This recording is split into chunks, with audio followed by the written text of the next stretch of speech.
अवधूत चिंतन श्री गुरुदेव दत्त श्री स्वामी समर्थ. तुम्ही आयुष्यात कधी अशी इच्छा केली आहे का की ज्यामुळे तुमचे सगळे प्रश्न चुटकीसरशी सुटावेत आणि तुम्हाला मनासारखी शांती मिळावी?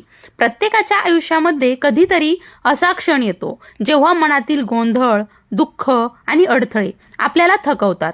त्यावेळी मन एकच इच्छा करतं, देवा आता माझं भाग्य बदलेल का?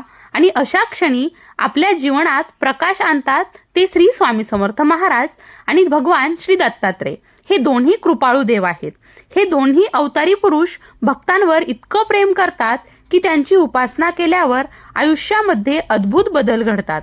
पण तुम्हाला माहिती आहे का, फक्त 11 दिवसांच्या एका विशिष्ट उपासनेमुळे तुमचं भाग्य हे पूर्णपणे बदलू शकतं. आज मी तुम्हाला असेच एक अद्भुत रहस्य सांगणार आहे जे तुमच्या आयुष्यात चमत्काराची सुरुवात करेल.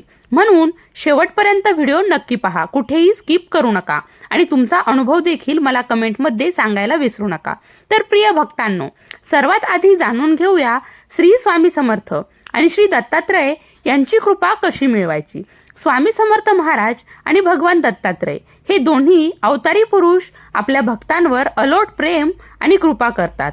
स्वामी समर्थ हे अक्कलकोटचे अधिष्ठाता आणि कलियुगातील साक्षात परब्रह्म आहेत, तर दत्तात्रय हे ब्रह्मा, विष्णू आणि महेश या त्रिमूर्तींचं स्वरूप आहे. या दोघांची उपासना म्हणजे अनंत ब्रह्मांड शक्तीचा अनुभवच म्हणावा लागेल. त्यांच्या कृपेनं अशक्य ते शक्य होतं, संकट दूर होतात आणि जीवनामध्ये सुख शांती नांदते. अनेक भक्तांनी त्यांच्या कृपेचे अनुभव देखील घेतले आहेत आणि आज देखील घेत आहेत. आता आपण बघूया की फक्त 11 दिवसांच्या विशिष्ट उपासनेने आपलं भाग्य पूर्णपणे कसं बदलू शकतं.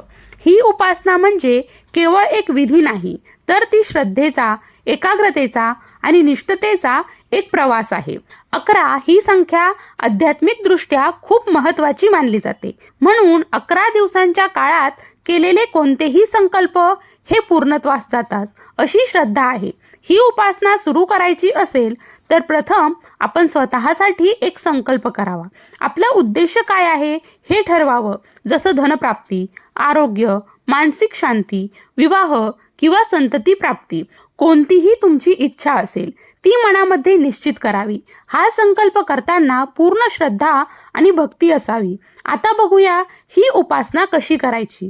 तर पहाटे 5 ते 7 या दरम्यान उठून स्नान करावं, स्वच्छ वस्त्र परिधान करावी, देवघर स्वच्छ करून देवापुढे दिवा आणि अगरबत्ती लावावी. श्री स्वामी समर्थ आणि श्री दत्तात्रय महाराजांच्या प्रतिमेसमोर हात जोडून आपला 11 दिवसांचा संकल्प मनोभावे घ्यावा. यावेळी तुम्हाला म्हणायचं आहे, हे स्वामी, हे दत्तात्रय महाराजा, मी या ठिकाणी तुम्ही तुमचं नाव म्हणायचं. 11 दिवस उपासना करत आहे, माझा उद्देश पूर्ण हो, असा संकल्प भक्तिभावाने घ्यायचा आहे. यानंतर मुख्य उपासना ही सकाळी 7 ते 8:30 या वेळेच्या दरम्यान करायची आहे. सर्वात आधी मंत्र जप करावा.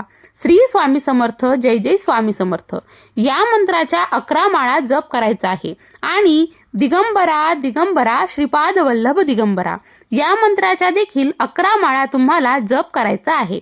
हे दोन्ही मंत्र 11 दिवस नित्य नियमाने जपायचे आहेत. हवं असल्यास आणि जर तुम्हाला टाइम असेल तर पोथी वाचन देखील करावं. स्वामीचरित्र सारामृतामध्ये पूर्ण हे एकूण 21 अध्याय आहेत, तर त्यामधले तुम्ही रोज 2 अध्याय असे वाचू शकता आणि शेवटच्या दिवशी 1 अध्याय वाचावा. म्हणजे असं तुमचं 11 दिवसांचं पारायण हे पूर्ण होऊ शकतं.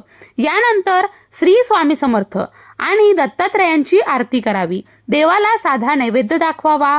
गूळ खोबऱ्याचा प्रसाद, फळं किंवा सात्विक अन्न असा कोणताही नैवेद्य तुम्ही दाखवू शकता. रोज 11 दिवस तुम्हाला हा नैवेद्य दाखवायचा आहे.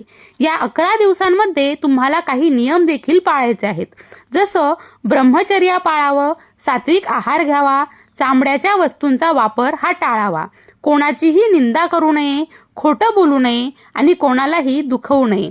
जितकी शक्य असेल तितकी मानसिक शांतता राखावी आणि देवावर पूर्ण विश्वास ठेवावा. हे सलग 10 दिवस केल्यानंतर 11व्या दिवशी देखील ही उपासना पूर्ण करून घ्यायची आहे आणि उपासना पूर्ण झाल्यानंतर देवापुढे कृतज्ञता व्यक्त करावी. शक्य असल्यास लहान मुलांना किंवा गरजूंना भोजन द्यावं. काही दान करावं आणि छोटं कन्यापूजन करावं. देवांना आपल्या संकल्पाच्या पूर्ततेसाठी प्रार्थना करावी. या उपासनेचे अनुभव हे अत्यंत चमत्कारिक आहेत. ज्यांनी ही उपासना प्रामाणिकपणे केली आहे त्यांना अनपेक्षित धनलाभ झाला आहे. आजार बरे झाले आहेत, मानसिक शांती देखील मिळाली आहे, विवाह जमले आहेत आणि संतती प्राप्ती देखील झाली आहे. ही उपासना तुमच्यातील सुप्त सकारात्मक ऊर्जा जागृत करते आणि तुम्हाला योग्य मार्गावर नेते. प्रिय भक्तांनो, या उपासनेमध्ये सर्वात महत्त्वाचं आहे तुमची श्रद्धा आणि संयम. कोणत्याही परिस्थितीमध्ये तुमचा विश्वास ढळू देऊ नका. देवाची कृपा होतेच, पण कधी कधी ती कशी होते हे फक्त देवालाच ठाऊक असतं. कधी लगेच अनुभव येतात तर कधी थोडा वेळ लागतो, पण भक्ती कधीही वाया जात नाही. तर मंडळी, ही होती 11 दिवसांच्या विशेष उपासनेची संपूर्ण माहिती. मला खात्री आहे की तुम्ही ही उपासना करून तुमचं जीवन नक्कीच यशस्वी कराल. तुम्हाला ही माहिती कशी वाटली ते कमेंटमध्ये नक्की कळवा. आणि तुम्ही अशी उपासना केली असेल तर तुमचा अनुभव देखील माझ्यासोबत शेअर करा. तो इतरांसाठी देखील प्रेरणादायी ठरेल. अशाच प्रकारे व्रत, वैकल्य, उपासना, पूजाविधी, वास्तुशास्त्र, ज्योतिषशास्त्र आणि अंकशास्त्र यासारख्या विषयांवरील आणखी माहिती हवी असल्यास कमेंट बॉक्समध्ये नक्की लिहा. मी तुमच्यापर्यंत योग्य मार्गदर्शन पोहोचवण्याचा प्रयत्न करेल. अशाच माहितीपूर्ण आणि भक्तिमय व्हिडिओसाठी आपल्या श्री स्वामी समर्थ यूट्यूब चॅनलला सबस्क्राईब करायला विसरू नका. भिवू नकोस, स्वामी सदैव पाठीशी आहेत.